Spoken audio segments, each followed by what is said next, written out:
नमस्कार, आप देख रहे हैं आप दी टुडे और मैं हूं आपके साथ वैशाली। आइए रुक करते हैं आज की खास खबर पर। एलएलबी छात्रा ने शीशे पर आई क्विट लिखकर दी जान। झांसी में बॉयफ्रेंड डॉक्टर ने दूसरी जगह की सगाई, पिता बोले बेटी को टॉर्चर किया गया। झांसी में बुधवार देर रात लॉ की छात्रा ने सुसाइड कर लिया। उसका एक डेंटल डॉक्टर से अफेयर था। शादी का वादा किया मगर धोखा देकर कहीं और सगाई कर दी। आरोप है कि घर बुलाकर डॉक्टर और उसके परिवार ने छात्रा को टॉर्चर किया, इंजेक्शन लगाने की कोशिश की। इसके बाद छात्रा घर आई और सीधे ऊपर वाले कमरे में चली गई। वहां आईने पर लिपस्टिक से क्विट लिखा, फांसी लगाकर जान दे दी। पुलिस ने सुनवाई नहीं की तो परिजन गुरुवार को एसएसपी ऑफिस पहुंच गए। तहरीर देकर न्याय की गुहार लगाई। पूरा मामला प्रेमनगर थाना क्षेत्र के गड़िया फाटक मोहल्ले का है। मृतका का नाम दानिश आरा, 23 वर्षीय पुत्री मोहम्मद यमीन था। वह गड़िया फाटक मोहल्ले की रहने वाली थी। वह एलएलबी कर रही थी। साथ में आसपास रहने वाले छोटे छोटे बच्चों को ट्यूशन भी पढ़ाती थी। पिता मोहम्मद यामीन ने बताया कि बेटी करीब 5 माह पहले मोहल्ले के डेंटल डॉक्टर के पास दांत का इलाज कराने गई थी। इस दौरान दोनों की मुलाकात हो गई, जो कुछ दिन बाद ही गहरी दोस्ती में बदल गई। डॉक्टर ने निकाह करने का वादा किया और नजदीक बढ़ता गया।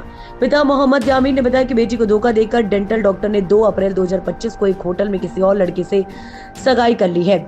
मैं डॉक्टर के घर पहुंचा तो डॉक्टर का परिवार बेटी के हाथ पैर पकड़े था, इंजेक्शन लगा रहे थे। तभी बेटी को लेकर घर आ गया। तब बेटी ने बताया कि सभी ने मारपीट की है।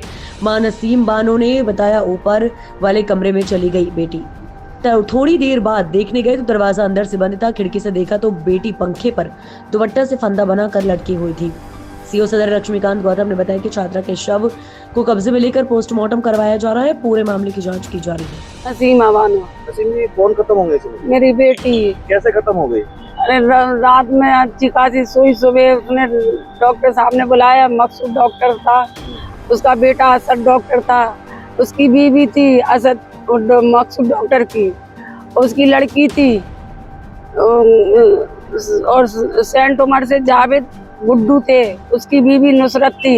इन लोगों ने हमारी लड़की को बहुत टॉर्चर करा। उसका मोबाइल छीन लिया, उसको कमरे में बंद कर दिया, उसकी गाड़ी की चाबी छीन ली और उसको मारा भी। और फिर उनको बंद करके कमरे में उनके दादा को पापा को बुलाने आए।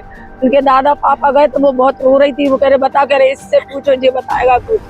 कहले देखो ये मोबाइल है हमारे, इसकी रिकॉर्डिंग सुनो, इसने हमें टॉर्चर करा। क्यों? जाने शादी का वादा करा फिर सगाई कर ली उसने अपनी हमारी लड़की से। पहला पुछला के 3-4 लड़कियों की जिंदगी बर्बाद करी। सगाई वाले दिन एक लड़की और है, नया है, कौन है वो, मैरिज हॉल गई, जुगनू मैरिज हॉल, वहाँ भी उसने उधम मचाया। उस लड़की को भी फंसाया, इस लड़की को भी। सबको अपने डॉक्टरी का वो बताता था कि हम तुमसे शादी करेंगे। दांतों के बहाने उसका इलाज चल रहा था, उसके बहाने उसको फंसा लिया अपने जाल में। और हमारी लड़की जाने वहाँ से जैसे ही आई वैसे फंदा लगा के खत्म हो गई। कैसे मुलाकात हो गई थी उससे? दांत दिखाने जाती थी तो ऐसे मुलाकात हुई उससे। कब? कितने समय पहले? अभी 4-5 महीने पहले। अच्छा, क्या झांसा दिया था उसने? पता नहीं, अब ये तो उसके मोबाइल में था। हमें इतना मालूमात नहीं थी। हम तो ये सोचते थे ये डॉक्टर से बात कर रही है, अपने दांतों के मसले में बात कर रही थी। मोबाइल ने छीन लिया था, दूसरा मोबाइल बिना सिम के उसको रख दिया। और एक मेरा मोबाइल वो पढ़ने के लिए दे गई थी, वो मोबाइल, और दूसरा मोबाइल जिसमें सिम नहीं है वो मोबाइल उसके पर्स में डाल दिया। वो कह ली हमारी चाबी दो गाड़ी की, कहाँ है? हम मोबाइल तुम्हारे बैग में। इनको कैसे मालूम? उसके मोबाइल में बैग डला तो उन्होंने कहा चाबी दो। फिर वो कह ले तुम्हें मालूम होगी? कि हमें नहीं मालूम, हमारी चाबी तुमने छीनी। तो फिर वो चाबी लेने अब वो लोग खुद अंदर गए और इन लोगों ने 4-5 जनों ने उसको बहुत टॉर्चर करा। ऐसी क्या बात कर दी कि हमारी लड़की ने जान दे दी हो। हमारी बड़ी लड़की थी वो। क्या सुसाइड नोट भी मिला है क्या उसके पास? कुछ नहीं मिला। कोई आईने पे उसने कुछ लिखा है? क्या लिखा है? अब जेने वालों भैया इंग्लिश में लिखा था, हम इतने पढ़े लिखे नहीं थे। हाइड कोड से लिखा मैंने मालूम है। शिकायत की आपने? हमारी कुछ नहीं सुन रहे। रात में हमने जब मोबाइल भी कहा तो वो लोग हमारे बुआ के लड़के के पास पहुंच गए। इधर की लोकेशन आ रही, वो उसके पास कहाँ से आई? उसका पूरा घर तितर बितर करके आ गए ये लोग।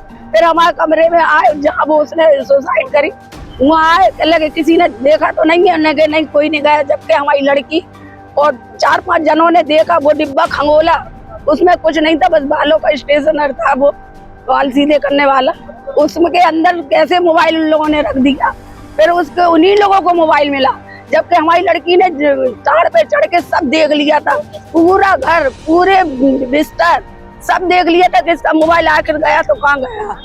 पर उसका मोबाइल नहीं मिला तो जब वही डिब्बे में कैसे आया, जब हमारी लड़की ने ढूंढा, हमारी लड़की ने खुद वो डिब्बा चेक करा, हमारी लड़की को उस डिब्बे में नहीं मिला।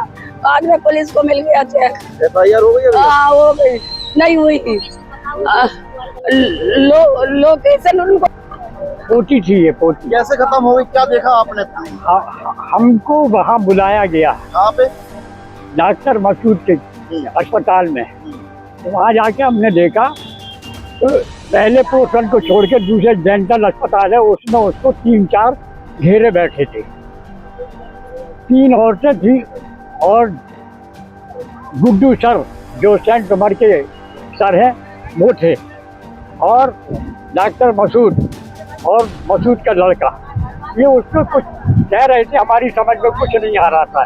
लेकिन जब हमने देखा तो वो कुछ मोबाइल फोन से उन औरतों के कान में कह रही थी कि देखो ये सुनो। तो कहना हम सुन के क्या करें, इसका जवाब कौन देगा? तो लड़की कह रही थी ये देगा, ये देगा। उसको मतलब इसके कदर से बाद में टॉर्चर किया, बेचारी मायूस हो गई वहाँ से। हमने फिर उसको समझा बुझा के हमने कहा बेटा यहाँ से तो चल। बाद में वो चली तो उसका बैग जो था इन लोगों ने छीन के रख दिया था कहीं। वो बैग ले आई तो उसमें चाबी नहीं मिली उसके स्कूटर की। तो स्कूटर की चाबी हमने कोई गौर नहीं किया कि मतलब ये ऐसा कुछ हुआ है। जब घर पहुँचे, जब हमने देखा तो हमने कहा इसकी चाबी, जब हमने लटका देखा तो हमें समझ में आ गया कि इसको टॉर्चर किया, मारा पीटा है कुछ ना कुछ। तो अरे जो डॉक्टर है आपकी पोती के क्या संबंध है? कोई संबंध है क्या? कोई संबंध नहीं था। कुछ मतलब वैसे ही इसको बुलवाया था, 2-3 दिन से बुलवाया। झांसा दिया था क्या? है कोई शादी का झांसा दिया था क्या? हमें इसका कोई पता नहीं। झांसी का झांसा देने का सवाल ही, उसका तो रिश्ता हो रही से चल रहा था। वो 25 तारीख में आने वाले थे, हमारी पोती के देखने वाले लड़के वाले आने वाले थे। सबसे पहले आपने लड़की को देखा था? सबसे पहले हमने देखा था। हम जाके ऊपर गए तो हमने देखा, पहले वो हमारे लिए नाश्ता बनाती थी, जूस वूस वो टमाटर का देती। तो हमने आज नहीं बनाया तो हम पूछ ऊपर गए। अब तपाया हमने कि क्या सो गई, क्या करा। गेट नहीं खुला, दूसरे गेट से गए, हमने बहुत जोर से ताकत से। फिर हमें खिड़की थोड़ी सी खुली देखी, अंदर पर्दे पड़े। अंदर पर्दे पड़ा के देखा तो हमारे होश तोड़ गए। नीचे एक पर्चा भी पड़ा था, लेकिन वो हमें बाद में हमें पुलिस ने कुछ नहीं बताया। और न वो मोबाइलों का इनने कैसे क्या कर लिया, इनने पहले ही से पहले मतलब वो सब हिसाब किताब कर लिया, हम लोगों को कुछ पता नहीं पड़ा। और आज तक वो मोबाइल का चक्कर समझ में नहीं आया कि मोबाइल दोबारा यहाँ कैसे आया। जब तक ये लोग पहले उठा ले गए थे, बाद में हम लोगों ने देखा वहाँ कुछ नहीं था। दिनांक 9 अप्रैल 2025 को जावेद सत्तार निवासी इमामबाड़ा खातीबाबा थाना प्रेमनगर द्वारा यूपी 112 पर यह सूचना दी गई कि उसके पड़ोस में एक लड़की द्वारा सुसाइड कर लिया गया है। इस सूचना पर थाना प्रेमनगर की पुलिस द्वारा तत्काल मौके पर पहुंचकर शव को कब्जे में लेकर पोस्टमार्टम के लिए भेजा। आज पोस्टमार्टम की कार्रवाई की जा रही है और इस प्रकरण में